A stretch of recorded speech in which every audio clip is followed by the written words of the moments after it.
Hello everyone. आज की हमारी मंथली कंपाइलेशन में हम लोग डिस्कस करेंगे सिक्योरिटी सेक्शन जो है विजन का मार्च 2020 का। तो without wasting any time let's start. एक ड्राफ्ट है डिफेंस प्रोक्योरमेंट प्रोसीजर का, जिसको डीपीपी बोलते हैं। ये 2020 का ड्राफ्ट है। देखो, ड्राफ्ट का मतलब क्या होता है कि किसी भी चीज़ को ना प्रपोजल लेके आना, यानी कि जब आप ऑफिस जनरली मिनिस्ट्रीज़ में क्या होता है कि वो लोग एक पहले प्लान बनाते हैं, एक लेआउट बनाते हैं कि ऐसे ऐसे हम कुछ प्रपोज करेंगे गवर्नमेंट को, फर्दर हेड्स को, एग्जीक्यूटिव को। उसे ड्राफ्ट बोलते हैं। जब वो फाइनलाइज हो जाता है तो उसको डॉक्यूमेंट या फिर जो भी चीज़ उसका नाम बतानी होती है वो नाम डिक्लेयर कर। बेसिकली जब तक वो फाइनलाइज नहीं होता है, सिर्फ एक लेआउट होता है, एक प्लानिंग होती है आइडियाज़ का, उसको ड्राफ्ट बोलते हैं। तो डिफेंस प्रोक्योरमेंट प्रोसीजर क्या है? प्रोक्योरमेंट की अगर हम बात करते हैं तो प्रोक्योरमेंट का मतलब होता है कि टू गेट समथिंग, लेना, प्राप्त करना। डिफेंस डिफेंस रिलेटेड जो भी कुछ चीज़ें हम प्रोक्योर करते हैं, प्राप्त करते हैं ना, उसके एक प्रोसीजर बनना चाहिए। तो उसी का ड्राफ्ट है ये। अभी मिनिस्ट्री ऑफ डिफेंस ने रिलीज़ किया है। मिनिस्ट्री ऑफ डिफेंस के मिनिस्टर आपको पता होना चाहिए, श्री राजनाथ सिंह जी हैं। और उन्होंने रिलीज़ किया है डीपीपी 2020, जिससे क्या होगा, इंक्रीज़ करेंगे indigenous manufacturing to expedite the procurement of defence equipment. अब इंडिजिनस का मतलब होता है कि हमारी ही कंट्री के अंदर बनाया हुआ, ठीक है। तो अगर हम सपोज़ कुछ रशिया से लेते हैं तो वो हम इंपोर्ट करते हैं, यानी कि वो इंडिजिनियस नहीं है। लेकिन जैसे LCA तेजस है, जो हमारा लाइट कॉम्बैट एयरक्राफ्ट है तेजस, वो हमारा इंडिजिनियस एयरक्राफ्ट है। अब देखते हैं डीपीपी की नीड क्या है। हमको सबसे पहले हम नीड पढ़ेंगे, फिर हम देखेंगे ये न्यूज़ में क्यों था। न्यूज़ के अंदर जाते हैं तो बोलते हैं कि complex and unique decision making.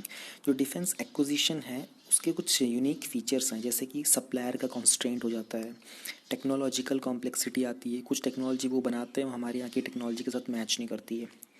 Right, foreign suppliers होते हैं तो उसमें कॉस्ट भी ज़्यादा लगती है। फॉरेन एक्सचेंज इम्प्लीकेशंस भी लगाने पड़ते हैं हमको। जियो पॉलिटिकल रेमिफिकेशंस भी बोलते हैं, यानी कि जियो पॉलिटिकल रिजल्ट्स भी मैटर बहुत करते हैं। गवर्नमेंट चेंज हो जाती है तो पूरा का पूरा जो हमारा वो होता है, प्रोसीजर जो होता है, उसमें डिले हो जाते हैं। इसलिए डीपीपी बनाने की ज़रूरत है।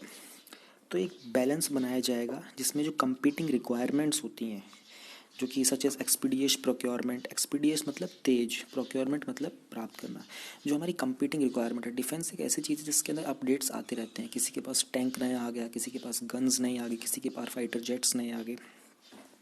तो ये एक बहुत कम्पिटिटिव सेक्टर है। यहाँ पर हमको बहुत जल्दी जल्दी सारे के सारे जो कॉन्ट्रैक्ट्स होते हैं पूरे करने होते हैं, और हाई क्वालिटी स्टैंडर्ड्स भी होने चाहिए उनकी।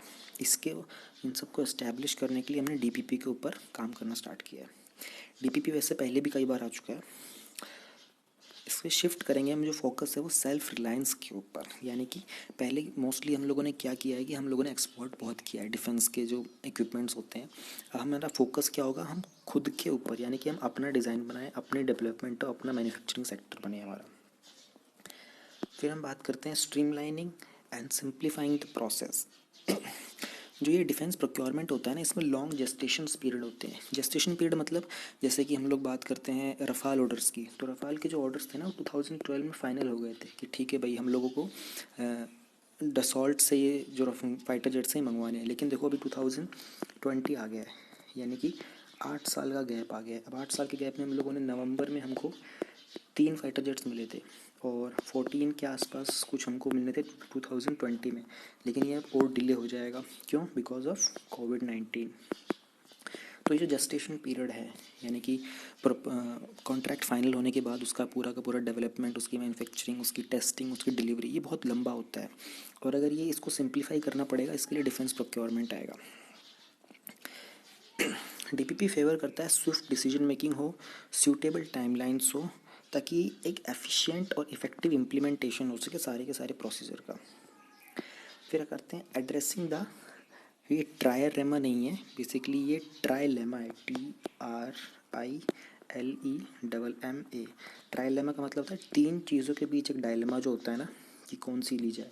सपोज A, B और C, तीनों में से कुछ चूज़ करना है, लेकिन एक को लेना है, दो को छोड़ना है, दो को लेना है, एक को छोड़ना है, ऐसा कुछ करके इसको डायलेमा मतलब कन्फ्यूजन। वो जो 3 चीज़ों के बीच कन्फ्यूजन होती है उसको ट्रायलेमा बोलते हैं। तो ट्रायलेमा किस चीज़ के ऊपर है? पहली चीज़ हाई क्वालिटी इक्विपमेंट, दूसरा लो कॉस्ट, तीसरा शॉर्ट टाइम फ्रेम। इन तीन चीज़ों के बीच में एक कंपटीशन रहता है, डायलेमा रहता है। तो कुछ क्रिटिकल डिसीजंस हमें ऐसे लेने पड़ते हैं कभी कभी, जिसमें कि हम लोगों को एक को डिनाई करना पड़ता है और हमें दो चीज़ों के ऊपर फोकस करना पड़ता है। तो उसके लिए डीपीपी के अंदर हम कुछ ऐसे प्रोसीजर्स बनाएंगे ताकि ये स्विफ्टली हो जाए। Defined role for private sector, जो हमारा मेक इन इंडिया, जब मेक इन इंडिया की अगर हम बात करते हैं, मेक इन इंडिया ये हमारा कब लॉन्च हुआ था? ये 2014 में लॉन्च हुआ था, सो दैट हम लोग इंडिजीनियस मैन्युफैक्चरिंग ज़्यादा कर सके। ये इसने एनकरेज किया था होम प्रोडक्शन। और ये जो मेक इन इंडिया है हमारा मिनिस्ट्री ऑफ कॉमर्स के अंडर आता है। मिनिस्ट्री ऑफ कॉमर्स के आपको मिनिस्टर पता होना चाहिए, श्री पीयूष गोयल जी हैं, और वो साथ में रेलवेज़ के भी मिनिस्टर हैं। तो जैसे इंडिया की अगर हम बात करते हैं, कहते हैं कि इंडिया का जो प्राइवेट सेक्टर है ना, उसका रोल इंक्रीज़ होना चाहिए। तो इंडिया में अगर हम बात करते हैं तो मेजरली हमारे पास 22 डिफेंस कंपनीज़ हैं, जैसे कि अपनी HAL हो गई, टाटा हो गई, और ये SSS डिफेंस करके भी आता है, एक MKU करके होता है, एक BEL होता है, भारत इलेक्ट्रॉनिक्स लिमिटेड। ये सब इंडिया की कुछ डिफेंस कंपनीज, इसमें कुछ प्राइवेट हैं कुछ गवर्नमेंट है। तो हमारा फोकस ये है कि हम किसी तरीके से प्राइवेट सेक्टर को इंक्रीज़ करें। अब बात करते हैं कि न्यूज़ में क्यों है। डीपीपी कवर करेगा कैपिटल एक्विजिशंस जो कि मिनिस्ट्री ऑफ डिफेंस और सर्विस हेडक्वार्टर्स के अंदर आए हैं, except medical equipment. Medical equipment के अलावा जो भी कैपिटल एक्विजिशंस होंगे ना, जो मनी मैटर होगा डिफेंस का सारे का, मेडिकल वाले पार्ट के अलावा, क्योंकि उसमें हेल्थ मिनिस्ट्री का भी इंटरफेरेंस आ जाता है, वो सारा का सारा जो है मिनिस्ट्री ऑफ डिफेंस और इनका सर्विस हेडक्वार्टर्स है वो हैंडल करेगा। DRDO, ordnance factory board, defence public sector, ये कंटिन्यू करेंगे अपना ओन प्रोक्योरमेंट प्रोसीजर। ये कुछ ऐसे सेक्टर्स हैं जो मिनिस्ट्री के अंडर ज़रूर आते हैं, लेकिन इनका जो प्रोक्योरमेंट प्रोसीजर है ना, ये अपना खुद का होता है, क्योंकि इनके इनोवेशंस और रिसर्च जो होते हैं बहुत डिफरेंट लेवल पे चल रहे होते हैं। तो इनका प्रोक्योरमेंट प्रोसीजर इनके हिसाब से पहले की तरह चलता रहेगा। It will supersede DPP 2016। DPP 2016 में भी जो आया था उसको सुपरसीड करेगा, यानी कि उस टाइम पे जो जो चीज़ें हम लोग ने रिकमेंडेशन सजेशंस किए थे उसके ओवरलैप करेगा, उसके ऊपर और चीज़ें ऐड करेगा उसमें। अब ये डिफेंस प्रोक्योरमेंट प्रोसीजर कब कब आया था? 2002 में आया था, ठीक है। उस टाइम पे हम लोगों ने आर्म्ड फोर्सेस के जो मिलिट्री हार्डवेयर थे उन सबको टाइम बाउंड मैनर में प्रोक्योर करने की बात की थी। 2006 में आया था, 8 में आया था, 11 में आया था, 13, 16 और 2020 में अभी आया है। 2020 वाला है, इसका जो एम है वो है कि टाइमली प्रोक्योरमेंट हो, यानी कि जैसे मैं आपको बताया था कि रफ़ाल का 2012 से 2020 तक हमारे पास सिर्फ 4 रफ़ाल आए हैं अभी तक। तो ये बहुत लंबा टाइम पीरियड है, जेस्टेशन पीरियड बहुत लंबा है, ऐसा नहीं होना चाहिए। तो मेजर फोकस जो है DPP का वो टाइमली प्रोक्योरमेंट है। इसके अलावा सेल्फ रिलायंस, अपना होम प्रोडक्शन होना बहुत ज़रूरी है हमारा, और एक इंडिया को एक ग्लोबल मैन्युफैक्चरिंग हब बनाना है हमें।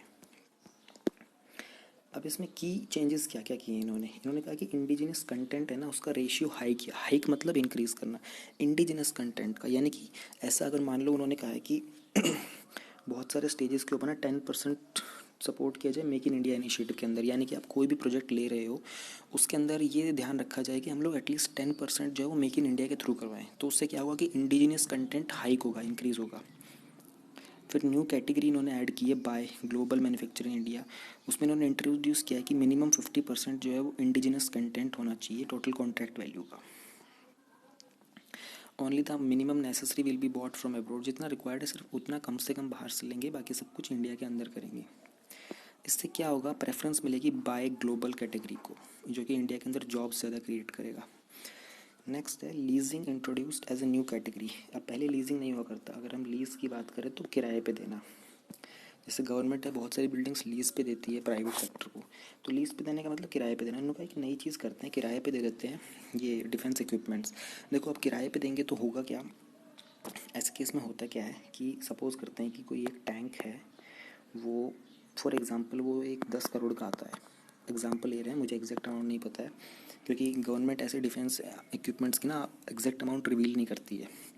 तो एक हम एग्जाम्पल लेके चलते हैं, 10 करोड़ का आता है, अगर उसको परचेज़ करते हैं तो अगर हम इसको रेंट पे लेते हैं तो मान लो सिर्फ 50 लाख का ही बनता है, तो हमारे पास 9.5 करोड़ रुपये बच जाते हैं। हम गवर्नमेंट क्या करेगी, अगर मान लो 5 साल के लिए कोई चीज़ आइटम यूज़ करनी है, 10 साल के लिए ही यूज़ करनी है, तो क्यों ना उसको गवर्नमेंट को लीज़ पे ले लिया, उस इक्विपमेंट को लीज़ पे ले लिया जाए। उससे क्या हमारा पैसा भी बच जाएगा और जब तक उसकी यूटिलाइजेशन होगी यूटिलाइज करके उसको वापस भी दे दी जाएंगी। तो ये दोनों साइड करना चाहिए। इंडिया लीजर बनेगा भी, लीज़ भी करेगा और लीजर भी बनेगा, यानी किराए पर लेगा भी और देगा भी। जो नया चैप्टर इंट्रोड्यूस किया है उन्होंने उन्होंने कहा कि ये जो प्रोक्योरमेंट के सॉफ्टवेयर होते हैं ना, सिस्टम रिलेटेड प्रोजेक्ट्स, ये इंडिया के अंदर ही डेवलप ज़्यादा किए जाए, क्योंकि इंडिया, आपको पता होगा कि सर्विस सेक्टर में सबसे ऊपर है इंडिया।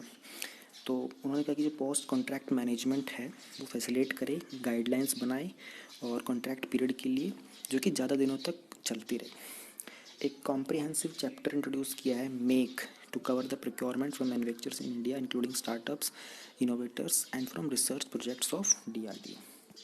तो ये छोटी सी न्यूज़ थी, लेकिन ये बहुत इंपॉर्टेंट है क्योंकि ये जो सिक्योरिटी वाला जो सेक्शन होता है उसमें क्वेश्चन पूछा जाता है।